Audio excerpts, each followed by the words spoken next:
Are the heretics? This is my fellow Swede and activist Joakim, and we were actually baptized in the same swimming pool. Not the same year, but the same Holy Spirit. Anyway, he's gonna tell us what happened with the nervous system when we grow up as witnesses and when we leave a control group like the Jehovah Witnesses. And so we can be aware of that and avoid problems. Is that a great summary? Sounds about right. Okay. At least. Yeah, we're struggling with English here, but we're doing it for you guys. But tell us your story. You grew up as a Jehovah Witness. Were your parents and grandparents in the truth? Yeah. So only my mom was. She kind of joined. I was maybe 1 or just before 1 years old.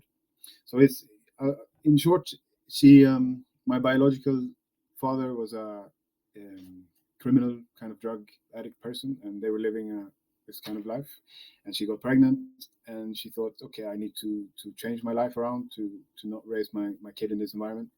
So she moved back to the place where she came from, and there a couple of her childhood friends had joined Jehovah's Witnesses, and they were very welcoming. They also had small children, and she found a community that she could adapt very easily into, and that's how she kind of joined. So she was never a fundamentalistic kind of Jehovah's Witness or very religious one. She joined in for community basically, and Yeah. she kind of got sucked in that way. Well, it was probably what she needed. Yeah, yeah, Kind of. yeah. I mean, she was 20 years old with a new baby, wondering, what the fuck am I doing here, and how am I going to raise this Okay. kid? So, yeah, she Did you also. enjoy being a Jehovah Witness growing up? I mean, as a young child, I, you know, I was pretty happy until about the age of 7, I think. Yeah, Okay. I had a lot of friends, and we had fun. And when I started school, it kind of changed quite a bit. But as a young child, yeah, I was never beaten, and my mom remarried when I was 5 with a Jehovah's Witness.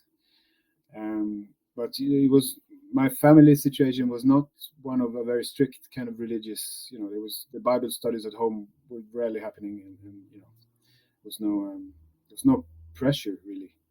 To be Hmm. fair. So you So attended meetings and a little field service, but yeah, I mean, as a not. kid, I enjoyed the field service. I thought it was fun, and you also had you could go drink coffee, not coffee, but you could have a cinnamon bun after it, and I met my mates, and obviously it made my parents happy that I wanted to go to field service, and Yeah. all the message all the way through is that if you're a good child, this is what you do, this is how you behave. Mm. Yeah, we're kind of trained to believe that being a witness equals high moral, Yeah, believing in the Watchtower mythology equals high moral, and not believing equals worthy of death and having low moral. yeah. So you got baptized in Strängnäs. Jehovah Witnesses have used to have a mega church, only one, and that was almost in my hometown in Sweden. A beautiful, really big mega church, but we had to sell it. But anyway, you got baptized there the year after me. Yeah. So that's the 20. No, hang on now. That's the summer '95, I think. So Yeah.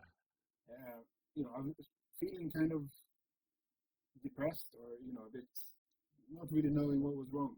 To be fair, my mom figured out that when I was about 7 years old, what how growing up in Joe's Witnesses perhaps started to affect me. Like I came home one day from the Kingdom Hall, and we had a lady that was anointed, or what she perceived she was one of the anointed. So what you did every time you came to Kingdom Hall was to shake her hand, and be like, polite. Uh, and I didn't want to shake her hand because she was 94 years old and she looked old, and I was a kid, and I thought that she was disgusting. Like I didn't want to, like kids can, like kids can do. Like they'd be like, oh, that's a bit Kids are creepy. charming. Yeah. So I came home and I was crying about this, and my mom was like, so why are you so upset? Well, I don't want to touch her. Now God is gonna hate me, and this is not gonna work. And I had all these nightmares going on about this.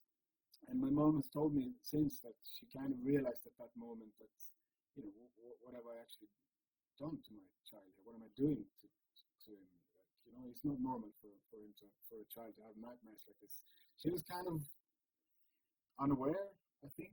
I mean, until fairly recently, of how actually sitting in and listening in Kingdom Hall for a child, how that affects you, like how scared you are of Armageddon or of doing anything wrong, and this idea of that God can see your thoughts, so I thought about stealing the Snickers here, and then now I have to really regret having the thought of stealing the fucking Snickers and all of this stuff. Like, she never really got that. Like, And the concept of have to apologize to God for your thoughts. Yeah.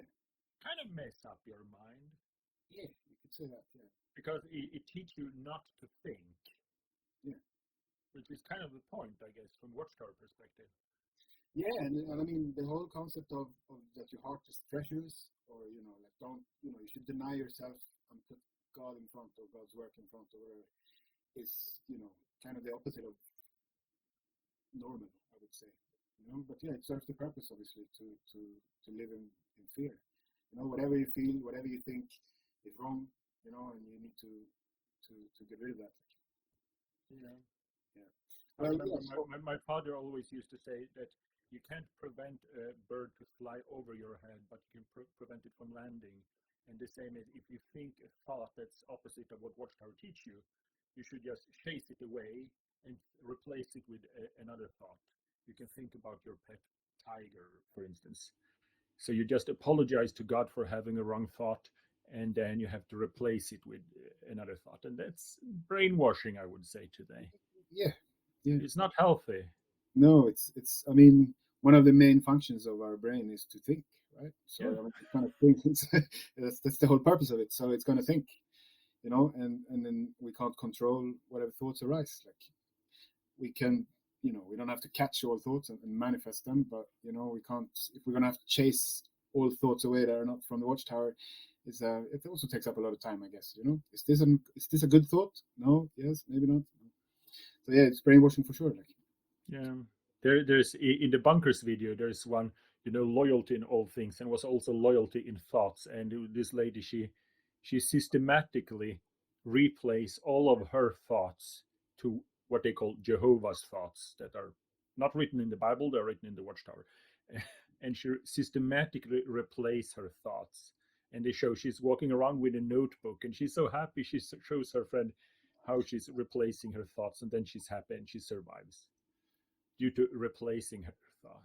Anyway, so you got baptized in strangers, you came up from the water, and you could see the Holy Spirit like a dove, and you felt a joy inside, I guess.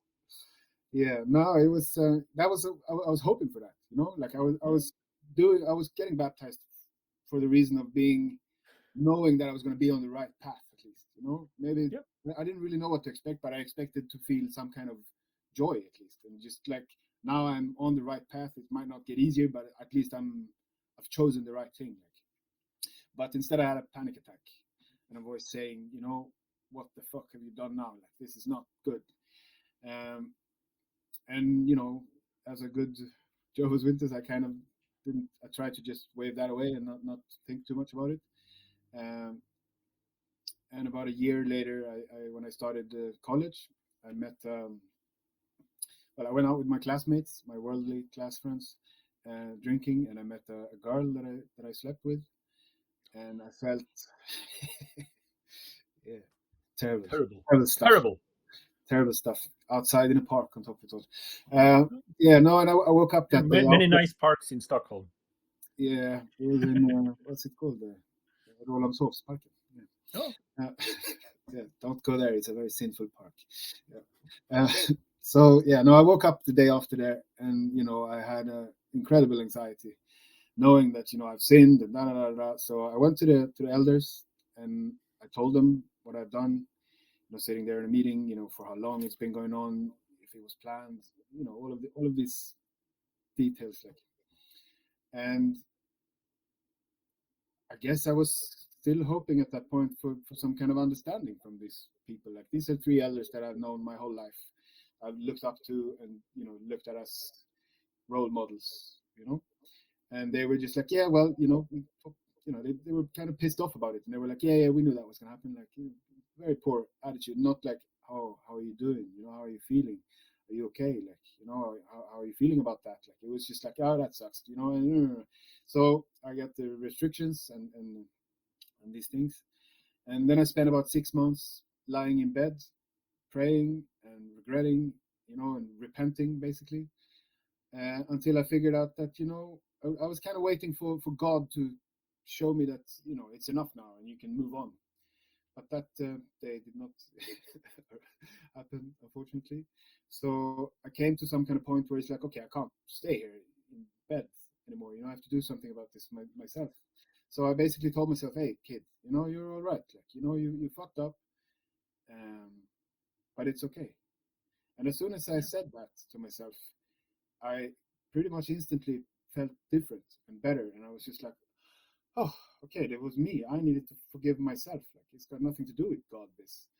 And that pissed me off. Like, so I went to you basically discovered one of the control mechanism. They make you feel like shit, and they tell you when you should feel like shit and when you should feel like God forgive me. I had sex with someone, you feel like shit. They make you feel more like shit, and you're waiting for them to say that, well, no, you don't have to feel like shit. And you just broke through one of their control mechanisms that I can forgive myself. yeah, That's actually what happened, I would say. yeah, that's You very true. discover that your worth as a human being or as a Christian, if that's what you want to be, is not depending on three window cleaners. Two of them actually were. You Two can of them were forgive window yourself. cleaners. Two of them were window cleaners, actually. Yeah. Yeah, two window cleaners and a plumber. Window cleaners are righteous to begin with, I must say, but Right. we're not necessarily appointed by God to control other people's. I think it's funny, witnesses say, was this pre-planned? Because you were 16-year-old, had sex with a girl, and they say, did you plan this? Yeah. What do you answer? If you say no, that's true because you didn't plan it. On the other hand, you have been thinking about it every second since you were 12. Yeah. Indeed. That constitutes planning. Yeah. That's very true. Yeah. Yeah. So yeah, I set up a meeting with them. I phoned them up and I said, I was angry, like really angry. I didn't realize at the time that I had cracked one of the guilt trip mechanisms. Yeah. But I acted on it, and I went and I told them, look, I'm leaving. I'm not. I'm done with this bullshit. Like I'm not having this. And what I got as a response to that was one of them saying, well, you're gonna end up exactly like your father. I know him. And at this stage, I had never met my biological father. Um, so yeah, you're gonna end up a criminal and a drug addict and a thief, and you're gonna be a miserable person. And you're gonna live a horrible life. Da, da, da. And I was just like, are you telling me that you know my dad? Like, fuck you again. Like, this is just terrible. Like, so I walked out of there with anger. Just and I basically I ran from them. Since 1996, so there was no Google and no internet. Well, not where I was anyway. But did they consider this conversation as a disassociation? I didn't speak to them ever after. But you said you don't want to I don't want have to be a anything part to of do it with anymore. them, and you stormed out. Yeah, Yeah. that would technically be a disassociation. Yeah, this was in the summer. I think it was in June or July. Yeah. And they didn't read it out in the congregation until in December, 24th of December, 1996. So I'm not sure why that took so long. But I would guess because I believe many Jehovah Witnesses are nice deep down, and I think you had someone on your team that said, he was young, he was angry, he said something stupid. Let's not announce this before we can talk to him. And then there were some other. This is me guessing, of course, it's but possible. I would guess that you had someone because you did not get this fellowship the first time, which is, if you were unlucky, you would have been. Mm. But then when you said this, they said that's an angry young man. We all do mistakes. And someone were arguing that until I guess the circuit overseer said, no, you have to do it. Something like that. I guess someone tried to do you a favor and keep you inside. I guess. Yeah, it's possible. Yeah. It's possible. Yeah. No, so like during those months, I didn't go back to any meetings, and I stopped. I was considered. I thought to myself, okay, now I'm free now of this stuff, which well, it's not that simple, but in my mind, that's how I figured. I don't have to deal with this anymore now. I can, I put my eyes on drinking and girls, and doing all the things that you're not supposed to do. So the day when they were going to read it out in the congregation, I found, this is the 24th of December 1996. So I found all my friends that I grew up with, and basically said, well, if you come out, give us a bell. I'm going to miss you, and take care, and said goodbye to everybody and everybody that I knew. And at the time, it probably didn't hit me as much. It's not until the past 2 years where I've actually gone into a lot of therapy, where I've realized that I said goodbye to everything that I knew. The purpose of living, preaching essentially, and my whole comfort zone disappeared in one day. And I actually tried amphetamine for the first time that same evening.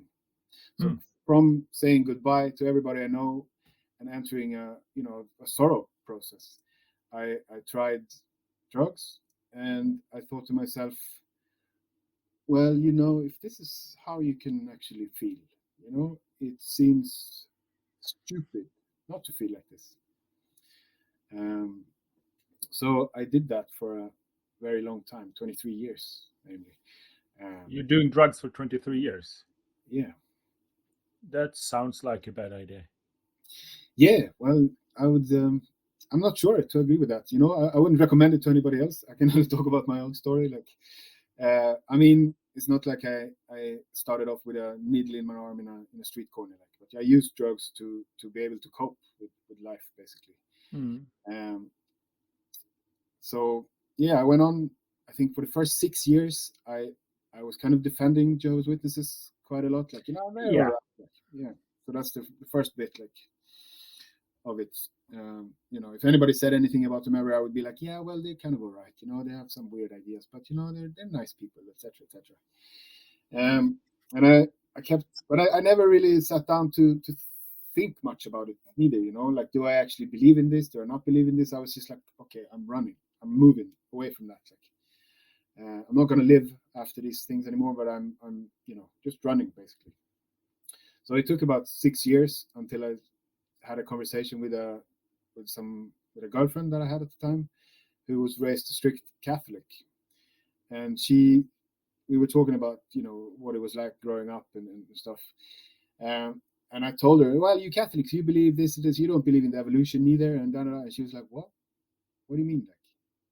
Where do you get that from? Well, that's what I learned as from Jehovah's Witnesses as I grew up, that you believe in creation. And she was like, yeah, well, we kind of believe that God was responsible for the evolution. And that blew my mind. I couldn't really grasp that. It was like, God made the evolution happen. Oh, that's interesting. And I kind of realized that a lot of the things that I thought that I knew, that I was pretty sure of, was bullshit.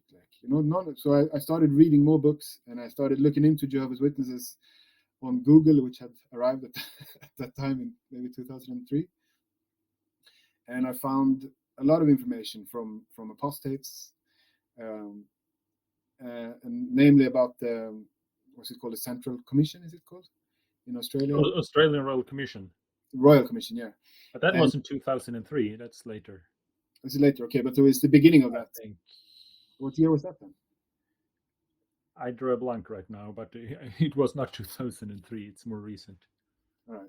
Well, I mean, it was. I found a lot of information about a pedophilia scandal in Australia, and I read about that, and I read some. I wonder if it just broke. It could have been 2004. I'm not sure. I found this information anyway, and I figured, I need to look into this organization that I've been kind of defending here for 6-7 years, even after they treated me like they did. Not really understanding how.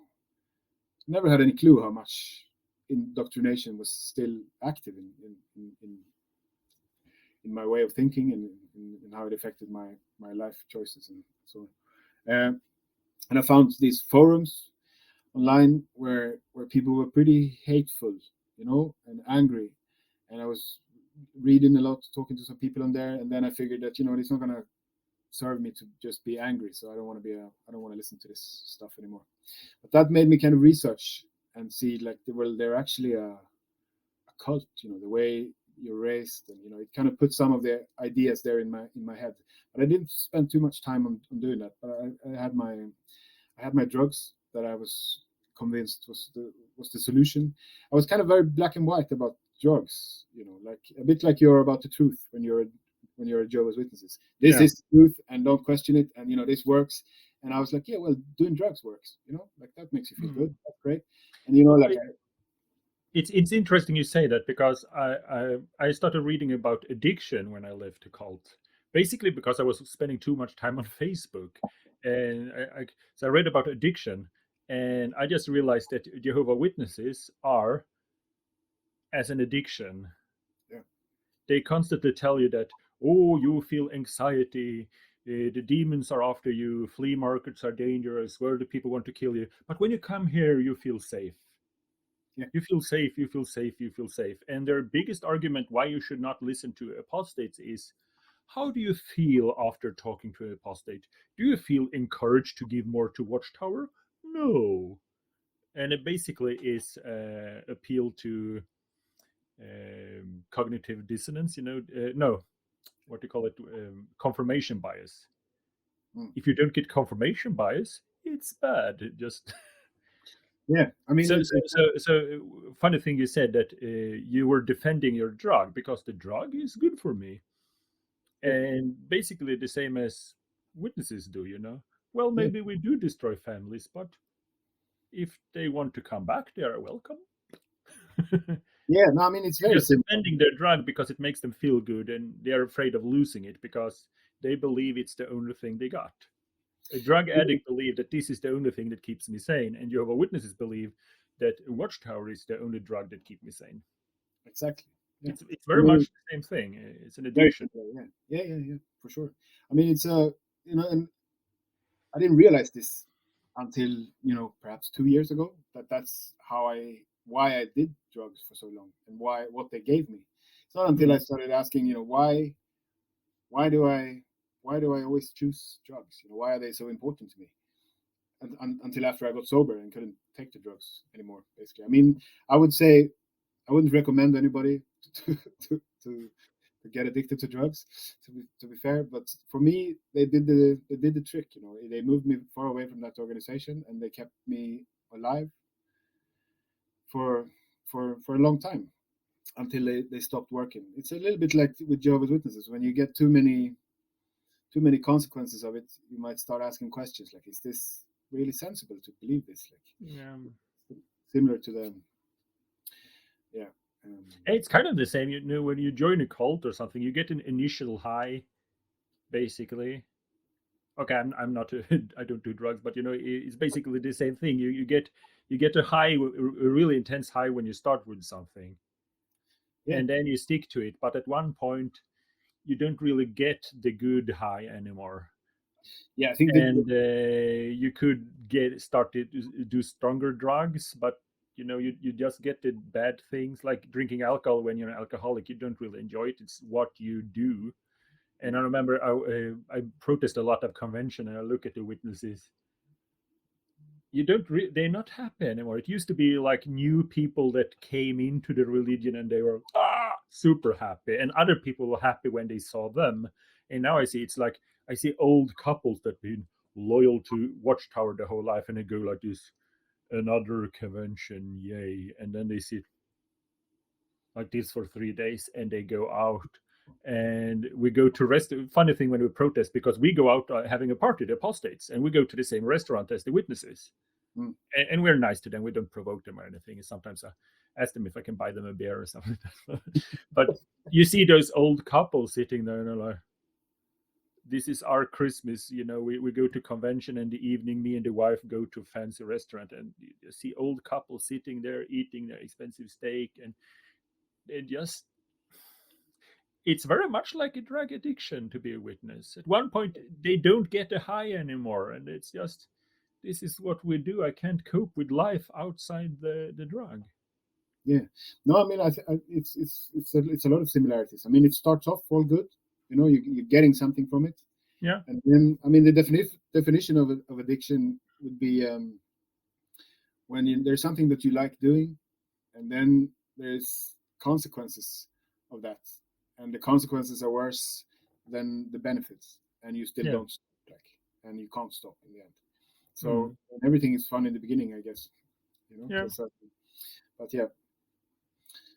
I mean, it also explains why I managed to stay with drugs for so long. I think because they made me okay, to some degree, just like Jehovah's Witnesses does. As long as you're doing this, you're okay. Yeah. Also, the idea of that things are supposed to be hard.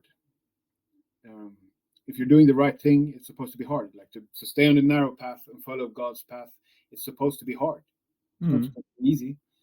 That sat deep within me for a very long time as well. To like, okay, so in relationships, for example, this is tricky now. This relationship is not good. I'd be like, yeah, okay, I'm staying here because this is the right path. Like, it's a very weird concept to live after, I think. Mm. Endurance. Endurance, yeah, Yeah, endurance is a good thing, but you need to know when to quit also, yeah, Know when to hold them, know when to fold them. yeah, and what's the end game like? What's it for? Know when to walk away, know when to run. So, how did your Jehovah Witness upbringing and your drug habit affect your relationship to others, like your marriage? Yeah, I mean, I've had one long-term relationship for 12 years, or Okay. 12 years, and we pretty much met uh, by doing drugs. So we had that in common for a long time. Um, but it was the attitude that I had towards drugs is the same as if you would have been a Jehovah's Witnesses. Like this is me. This is what I do, and if that's not good enough for you, then I don't want to be in this relationship. So I was always kind of, it's a bit like going, yes, I'm Jehovah's Witnesses. I believe this. I have these beliefs, and I'm living this way. And if you can't accept that, then fuck off. And I was Yeah. exactly the same in my how I looked at drugs, and how I would speak about drugs with people everywhere. Like it's a bit like preaching about drugs. Preaching. Yeah, be like, yeah, no, drugs are good. They do this, and you can have a lot of fun, and this is the effect of that drug and this drug, and like really, it's funny that it never really hit me before that the the similarity of my addiction and Jehovah's Witnesses, how I viewed it. Like, no, this is I do this is great. Like never some drug addicts would be like hiding that they take drugs, or like no, it's not something you talk about, especially not in Sweden anyway. Like you don't talk about smoking weed or whatever you do, like because it's not socially acceptable. Like, but to me, it was like, No. yeah, well, this is what I do.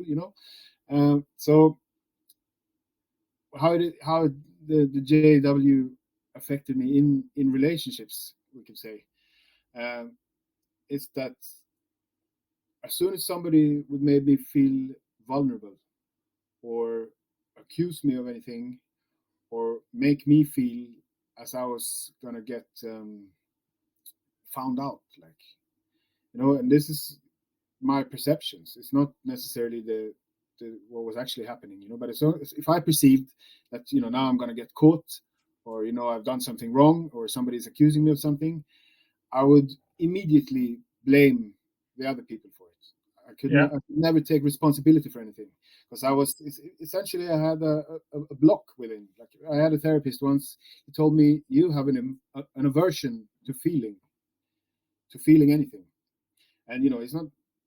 I could feel some things, but only to a certain level, and as long as it wasn't about what I had done. If there's some story about somebody else, I could be incredibly empathetic and understanding and helping with. But as soon as it was something that I had done or not done, I could not get anywhere near that. So I could never take responsibility for anything that I had done or didn't do.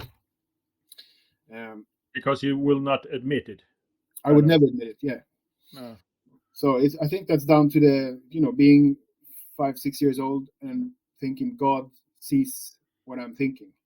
So I figured out. My mom has this story from when I was about 4 or 5 years old, that I stole money from a wallet, from her wallet, or yeah.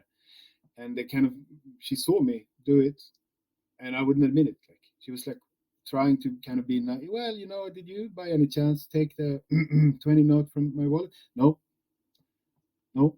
And she was trying in various ways, trying being angry, just trying over a few days, like, are you sure you didn't take that? It's okay that you did. I was, no, no, no, no. I always wondered about that. I thought, what kind of a psychopath kid does that? Like my kids, who are 11 years old soon, they would never react like that. Like they would look guilty. They'd be like, no, it would be obvious. Like, and so I always wondered about that. Like, and it's down to, if I admit this, God will punish me in the end. Either I'll die in Armageddon, or I'll die before. I'll lose everything that I want. Like, and that sits deep that sat deep within me until 2 years ago. To never admit to anything, to not be guilty, to never admit anything.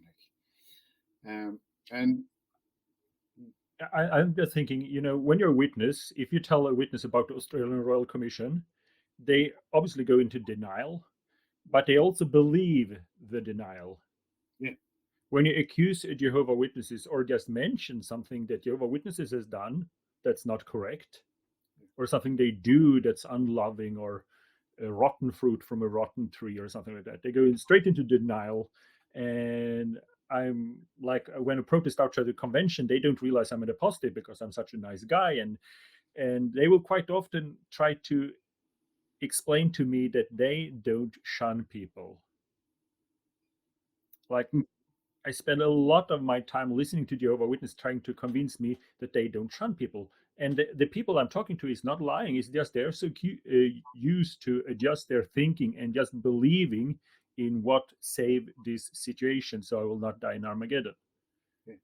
So, yeah. And I think it sounds to me like you learned that as a kid. Yeah.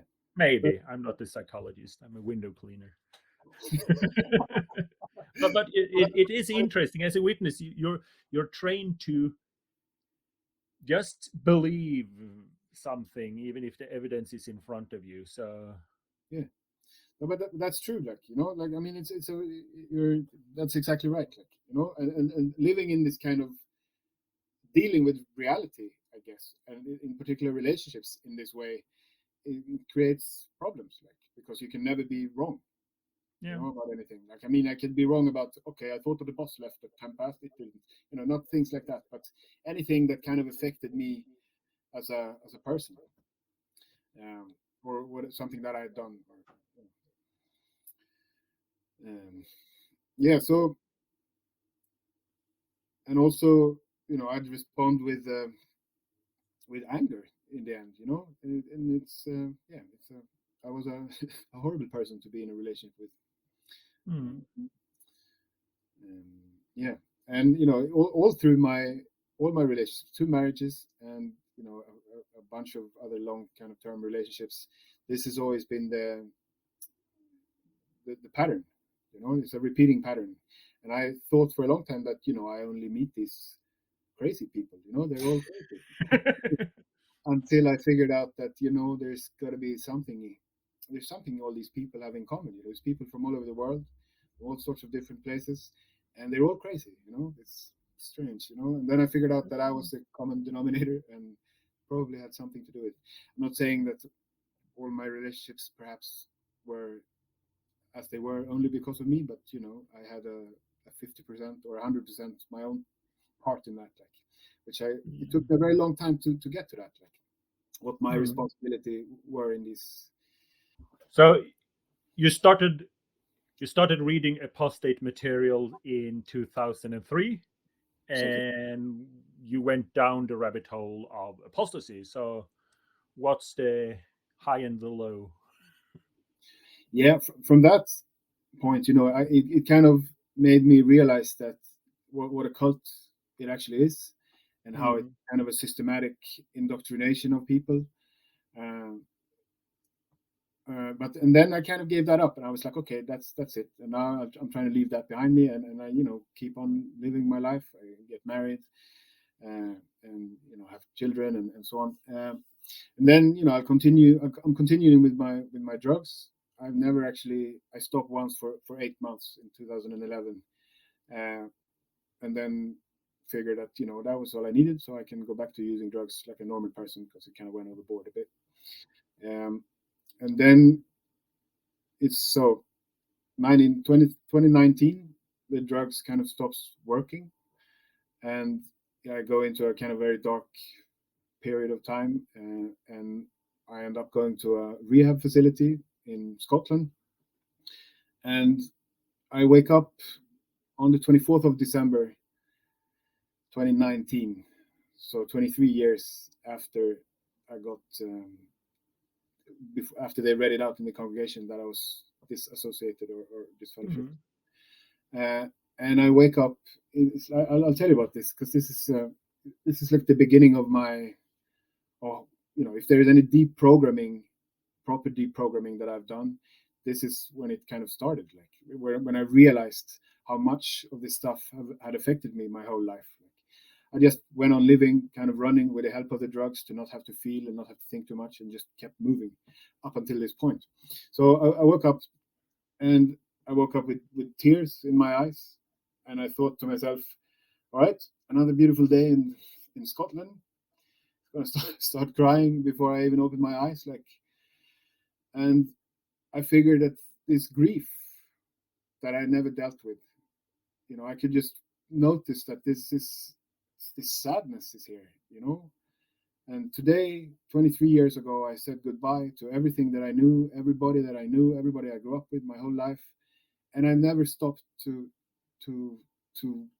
experience that, to be with those feelings. I had it's like a peace, a moment of peace just came into my system. It's like I had a voice in my head going, "You can stop running now.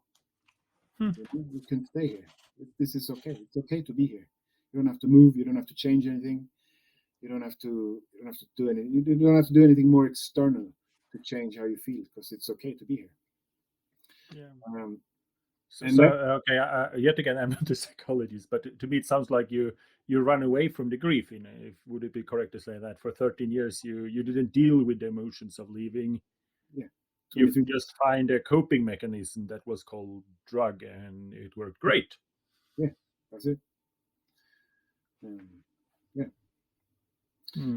Well, no one can blame a 16-year-old for being a 16-year-old. Also, No, no. I mean, it's like I don't. It might sound weird now, but I don't regret any of my life. It brought me to the point where I'm at now. I yeah. did what I had to do with the tools that I had at that time. As a 16-year-old, with growing up in Jehovah's Witnesses, not knowing anything about anything else, I did what I had to do to get where I am at today, basically. Yeah. Well, we can't blame witnesses for everything, but they do set you up for a failure. They tell you that you can't relate to worldly people. You're afraid of worldly people. I was told that all of them wanted to kill me Yeah, when I and went you're to scared school. of yourself. They were torture chamber in school, and then they say if you leave, you start with drugs. And with you, they even said you literally to 16-year-old a person of authority say you're gonna start with drugs, and you started with drugs. Yeah, It's actually yeah, no, not a big surprise. and also I think one of the even more important things, because wealthy people, well, you'll figure that out eventually, that not there's a lot of nice people going around and they're all not trying to kill you, etc., etc. But what stayed with me for a very long time was to not acknowledge myself. How do I actually feel? Hmm. That's the drugs helped me to maintain that. So I could never ask. I could never sit down and be like, how do I actually feel today? I was incapable of doing that. And yeah, you're very right. We shouldn't blame Jehovah's Witnesses for everything, but for that particular skill set of not acknowledging how I feel, I very much attribute to Jehovah's Witnesses Hmm. of thinking. So you were in Scotland and you realized that you were allowed to grieve of what you lost 23 years ago. Yeah, I was, And then, capable of doing that at that time. Yeah. The first time I had a sober Christmas for 23 years. Yeah. And shortly after that, I read a book by Gabor Mate that we mentioned earlier that Hmm. talks about addiction and how it actually starts. Like it's a 12-step kind of rehab place, and the 12 steppers they talk a lot about God and a high power, and you have to believe this and you have to believe that. Um, and to sit in a room. This is 23 years after, and people going, yeah, God, I mean, what do you mean God? Like, I'm not, and just wanting to leave the room. Like, I struggled with that, with it, because the concept of God that I had obviously is the one of my childhood. It took me a couple of months to kind of let that go and to understand that as soon as somebody says God, it doesn't mean, it triggered a response in me of fear. Uh, when I realized Yeah, that, the guy's gonna kill you because you're not good enough. yeah, that's it. Like, so it's like I don't want to go back to that kind of belief system. So, but yeah, so I read this book about addiction by Gabor Mate and realized that it's an adaptation to something. It's not the actual drugs that are or the addiction that is the problem. The addiction is an attempt to solve the actual problem. Just like Jehovah's Witnesses. I mean, a lot of people who go into Jehovah's Witnesses who are not born there, they come from grieving or a crisis of some kind in life, and they're looking for something. And Jehovah's Witnesses provide that, the hope, um, and so on. So it's a natural thing to look for. Everybody wants that. Everybody wants hope. Everybody wants a solution to their problems. Um, so by reading that book, I understood that all of the way that I've been doing drugs was to avoid dealing with these things, and to take drugs made me feel free, like I could relax.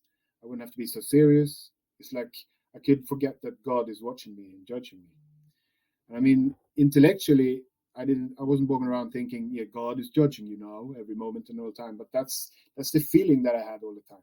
No matter what I did, it was not good enough, and I was never a part of anything. I always felt like an outsider, and I couldn't really understand why that was. It was just a feeling I had.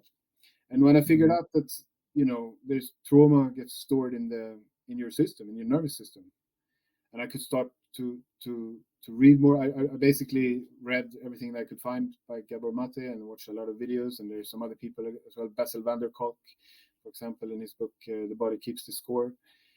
Would probably apply to all Jehovah's Witnesses. It's like a study of PTSD and how it works in the system, and Mm. what happens when your nervous system gets triggered. Like you have the reptile system or whatever, the oldest part of the nervous system, which is like if there is a goat attacking you, for example, you might not think, what am I supposed to do now? You just act, right? Mm. You just so there's a freeze or flight or what are they three responses now? Yeah. Yeah, Fight and flight and freeze. yeah, exactly. So and you just do that and you disconnect the brain because you don't need to know the time if you're going to run somewhere from a wild animal or Yeah. a car or whatever it is. And as long as you live in that, as long as you live, if you have triggers in your nervous system and you continually get triggered from essentially, for me, realizing that the fear of being judged all the time, by God, whatever you do. So you live in a constant fear, so you're Mm. constantly triggered, so your nervous system is constantly going on. There's constantly cortisol in your nervous system, and you constantly kind of, what do I have to do now? What I have to do to fit into this place. You can't just go anywhere and just relax and be like, okay, what's going on here? I'm here and I'm good enough. It was always like, okay, what do we have to do now? And what's this? It's a constant to have the nervous system constantly triggered. Yeah. Because Um, when you're afraid, you can't think, yeah, and you will follow the leader. yeah, That's how human beings survive. That's how we want to be with the group, and we want to stay away from the predators. That's basically 90% of our brain is only thinking about two things: family, which includes sex and emotions and physical, blah, blah, blah, uh, and not being eaten by the predators. And that's like 90% of our brain is only focusing on what's these two things.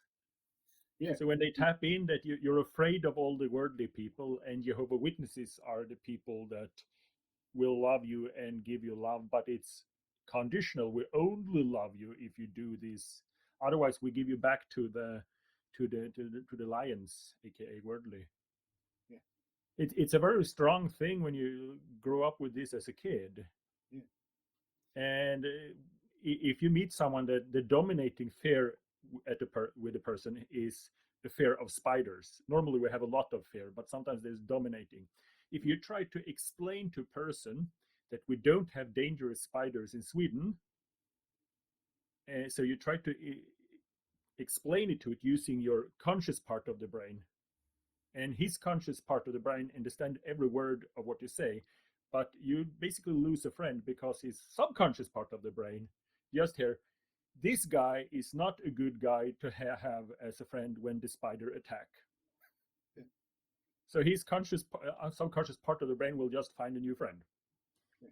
I noticed that when I was in Australia, because I'm afraid of crocodiles. I was in Australia, said crocodiles are, and they said, there's a chance, there's like one chance in a million you get eaten up by a crocodile. And I could hear my brain go, yeah, but what are the chances I could find new friends? Yeah. Yeah. I mean, that's exactly. Our subconscious I only care about two things: having a tribe that protect me from the dangerous stuff. Yeah. And when you're afraid, you go with the tribe every time. Yeah. Because human beings can't survive alone, especially not when you're a kid, and that's why childhood indoctrination should be illegal. Indeed. Yeah, that's it. So yeah, as long as we're living in fear, which we tend to do, coming from this upbringing, it's hard to make any good choices, and it's hard to take in any new information. And like you say, like you're busy being worried about the spider, you're not listening to the fact that there's no deadly or poisonous spiders in Sweden. That information doesn't go in, right? Doesn't go in. Yeah. Yeah. So I figured out by reading that book that this is what I've been doing. Like it's a survival mechanism to take drugs because they make me feel okay. They make me feel a part of. They make me relax. So it's not because I'm a bad, evil person that I've chosen to take drugs in all these various situations in my life where you'd ask, how could you take drugs when your kids were there or when you're, whatever the situation is. And then all this guilt started to come in, what have I actually been doing here? And then I read that book, and it was just like, okay, but to my nervous system, this makes sense. I need to take drugs because otherwise I'm going to die. And that's it's the same with the Jehovah's Witnesses. Like you need to stay, like you just said, you need to stay within this group, otherwise you die. So yeah, that's it. So so I got a bit stuck with Gabor Mate because everything that I read about that just made an incredible sense. Yeah, I read or I listened to his YouTube videos, and he's really good, I think. That's my professional window cleaner opinion. Yeah, no, I mean it's very he makes it very understandable also, so then I figured going through the recovery of I think I was 3 months in this rehab home, in this rehab place in Scotland, and I came back to Sweden and thought that this is brilliant, this stuff, because there's no real explanation for addiction, not in Sweden, what is called the landstinget, like I don't know, in England you call it NHS, or like the healthcare system, you can call it. Yeah. Like there's no the way you look at addicts is like, okay, you've made a choice here and now you're going to be punished for it, basically, instead of asking, are these people really choosing that? What's the purpose of the addiction? Is there something wrong? What do they need? So you punish people instead of giving people care. So I started studying with a course that's called Compassionate Inquiry in Canada, which is basically the purpose is to reconnect people to themselves, to help people find themselves again, which is I mean, trauma. The definition of trauma is to get disconnected from self. So Mm. if you have a lot of traumas going on and you get triggered, something happens and you lose touch with the present moment. It's like Yeah. the spider story. Like, somebody just says spider and you go, oh, and you stop listening to the other parts of it. So if you're raised in Jehovah's Witness and you get triggered, your brain stops working. And Mm. you keep lots of people keep going back until they realize that this is not working. Why do people do that? People ask, why do I do that? Or I had kids and I went back there because I wanted my children to live. And you're like, yeah, but didn't it doesn't really make any sense Mm. in a way. But it does make sense if you look at what's stored in the nervous system. All these Yeah. triggers. So One, what I one, do, one, one one classic example is if people often try to encourage an alcoholic or something while guilt tripping him, which obviously doesn't work mm, because the addiction is on another level.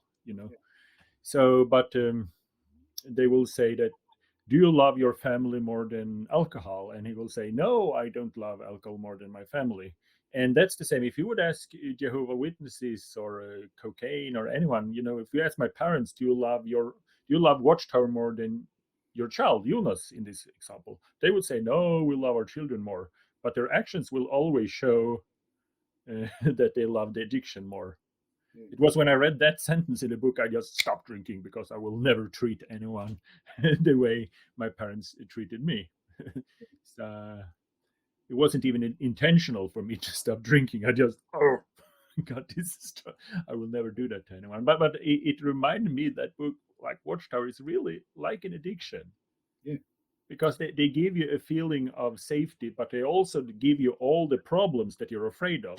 Who would have been afraid of Smurfs if it wasn't for Watchtower? yeah, Watchtower tell you that Smurfs want to kill you, but it also tells you that going to a Jehovah Witness meeting will solve the problem. However, the mm, more you go to Jehovah Witness meeting, the more you will be attacked by the Smurfs. yeah, And they just feed this loop, which is exactly the same loop as drinking alcohol to solve your problems, and you get more problems, which is solved with alcohol. yeah. I mean, and it's So sort of a solving Smurfs with contemporary. Watchtower just gives you more Smurfs. Yeah.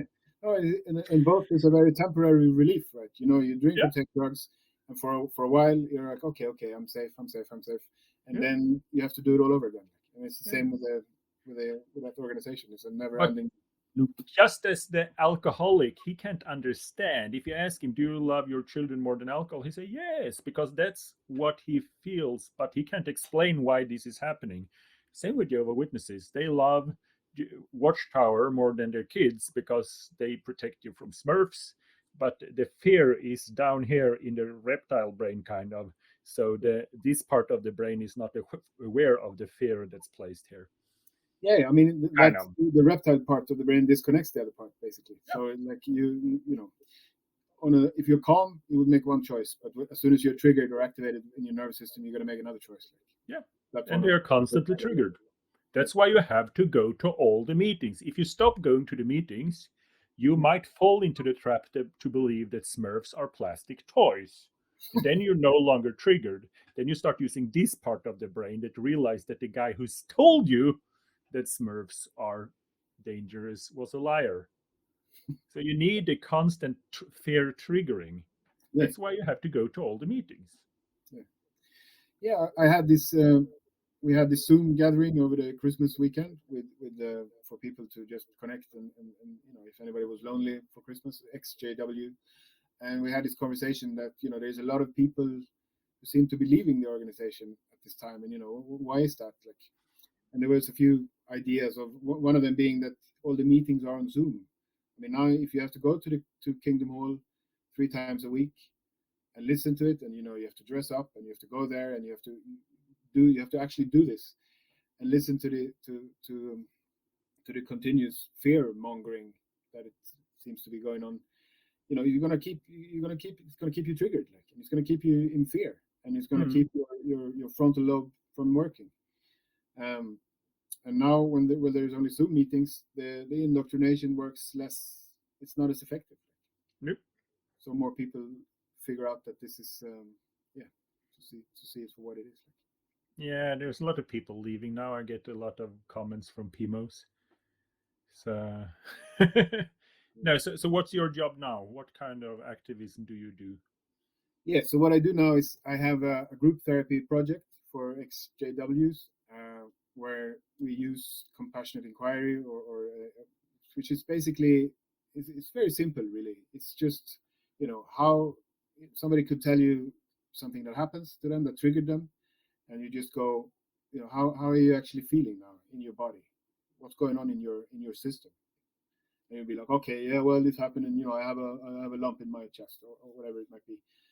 And then you're encouraged to just stay with that physical feeling for a Mm. moment, and to do that, to be able to talk about things that you've experienced as a Jehovah's Witnesses, and to be able to stay with the emotions that arises, what happens in your nervous system essentially, and to do that in a company of people who understands where you're coming from and understands, and you essentially you get a space to be yourself and to explain and to experience what you're actually feeling. Yeah. And you And get encouraged. not running away from your feelings. Exactly. Because, I Uh, mean, because when we're witnesses, sorry for interrupting, but when you address that, something's wrong about this situation as a Jehovah Witness, they will tell you that you have the wrong attitude. Like yeah, everything, your feelings are invalid.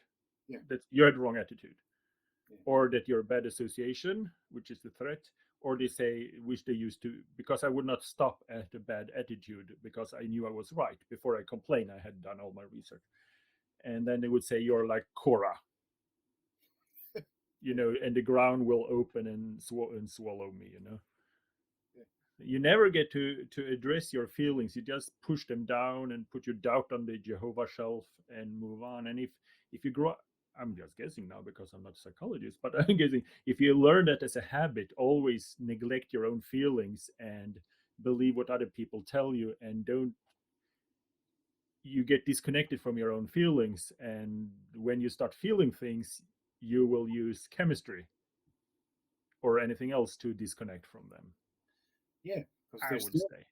it's a scary thing to be with your emotions, just Yeah. to speak with, like, No, it's not. especially if It's you have, wonderful when yeah, you learn it. But if you yeah, haven't learned it, if you grew up believing that your feelings and your thought make you worthy of death, and the solution to everything is to avoid your feelings, well, when you're a Jehovah Witness and the love bombing and the hallelujah doesn't work anymore, you know what they do? They drink.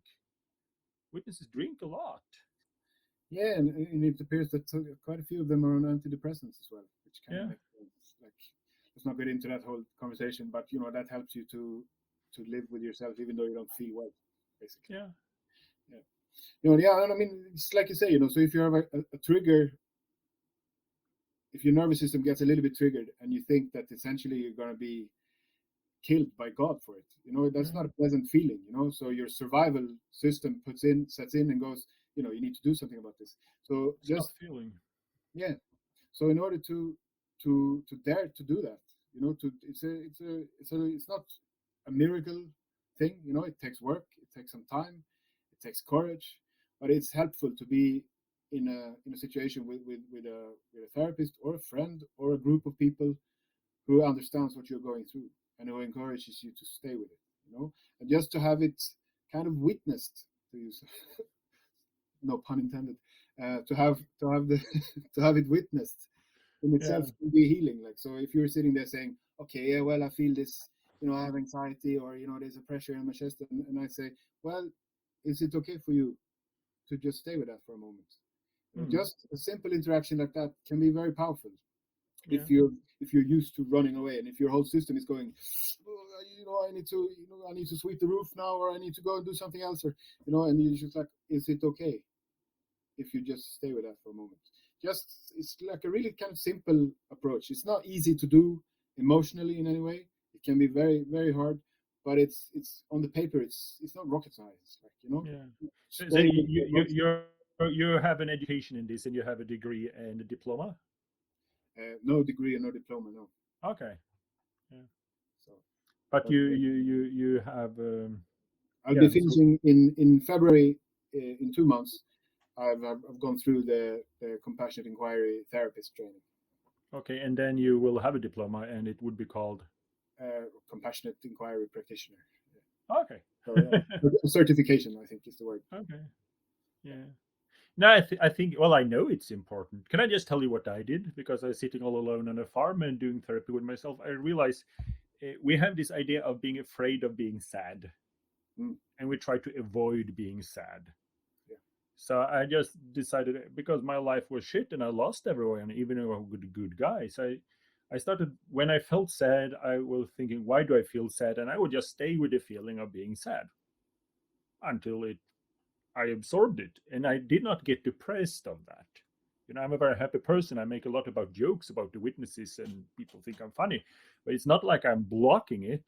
And I can tell you the worst thing I did. It was when one of the goats lost a baby, and she was crying in the night. Normally they don't do that, but she was like crying, oh.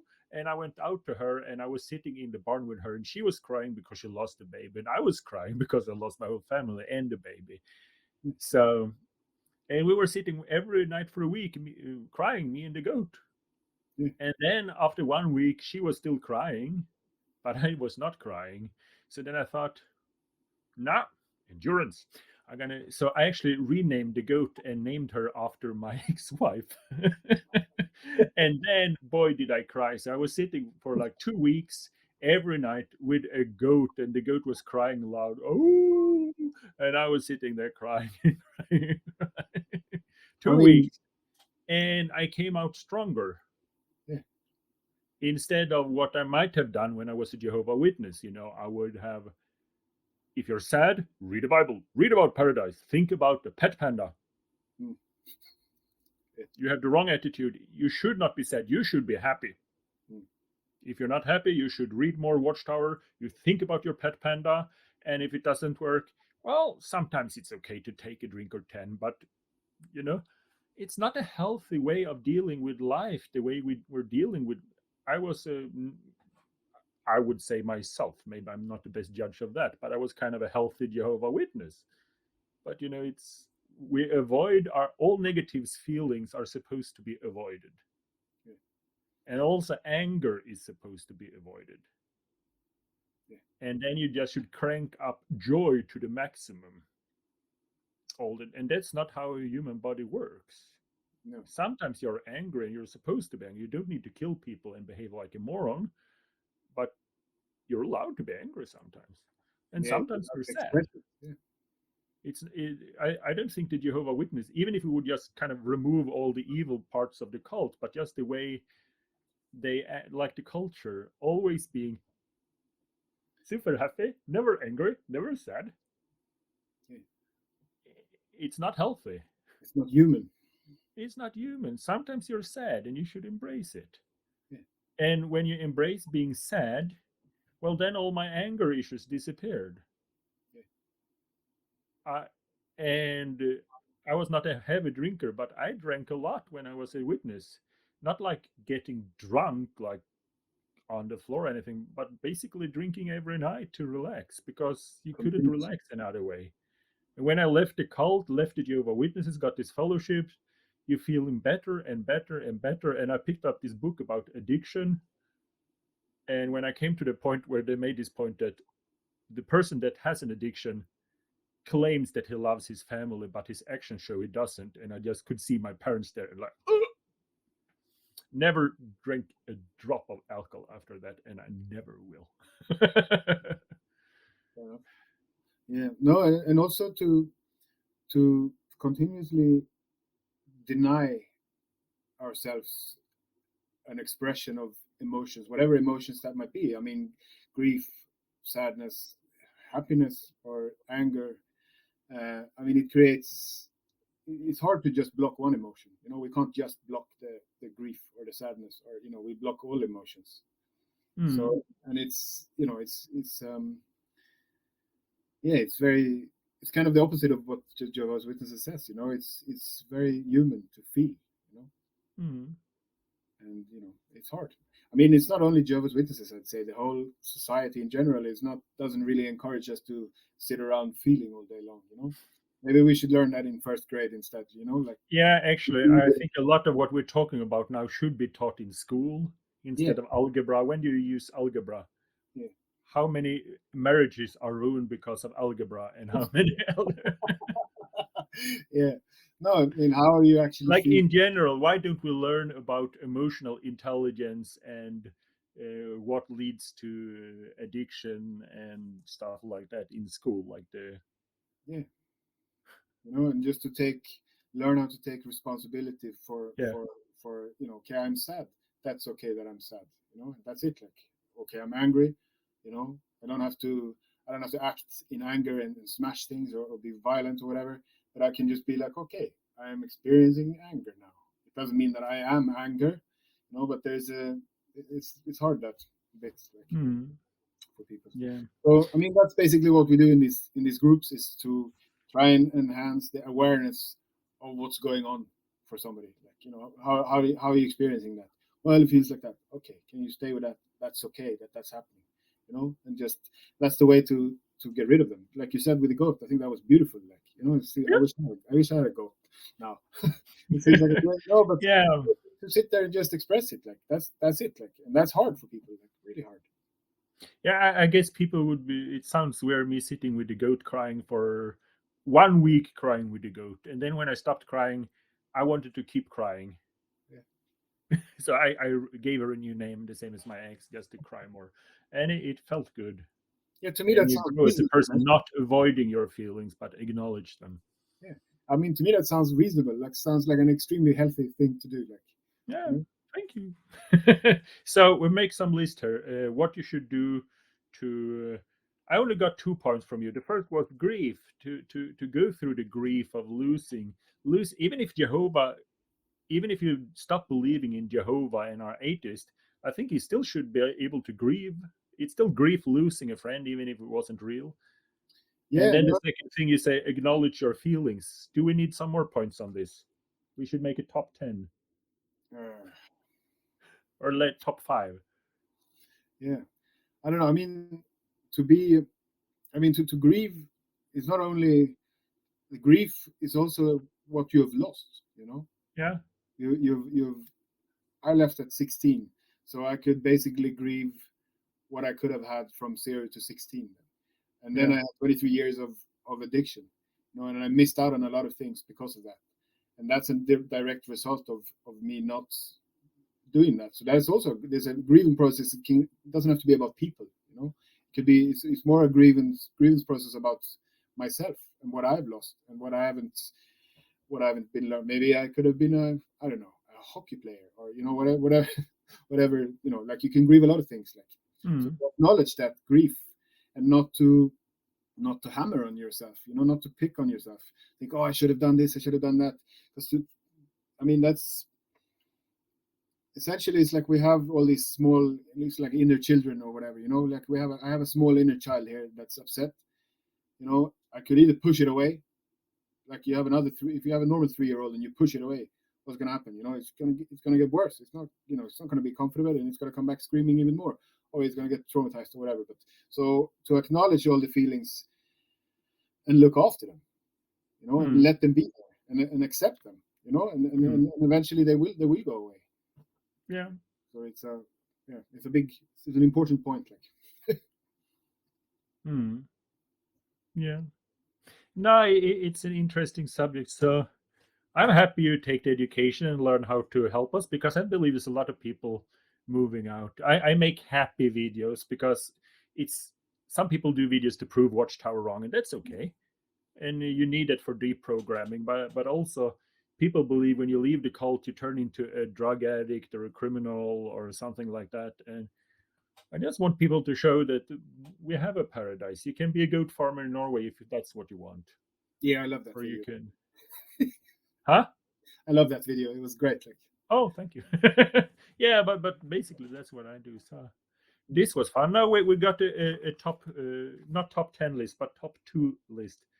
You have to allow yourself to grieve and acknowledge your feelings, yeah, and that's a good start. yeah, Yeah, and you should come to Sweden and we'll have a party. So I grew up not so far from Stockholm, mm, but far enough that I instinctively dislike everyone from Stockholm. Fair enough. But I guess that's how it is in most countries with the the capital and the people that don't live in the capital. We don't like the people in the capital. Yeah, They're I the think one that takes all our taxes. it's probably even worse than that. It's like just a bigger city and a smaller city. Like, it's not that Yeah, much. I think. I don't know. I used to live in England for a long time, like 14 years. Like, yeah, uh, yeah. You mentioned that. That's good. We're struggling with English here, but we're doing our best for you guys. Like and subscribe, and then we makes me happy because then I know people are watching it. So now you get the last word, Joakim. What do you have to tell all the people that are in the process of leaving? Some words of encouragement because there's a lot of them. yeah, it gets easier. You It's know, easier. on the other side, there is actual freedom and happiness. It Yeah, might not be super easy to get there, but it's there for sure. Just keep at it. yeah. There's nothing wrong with you. That's some words of wisdom. So like and subscribe.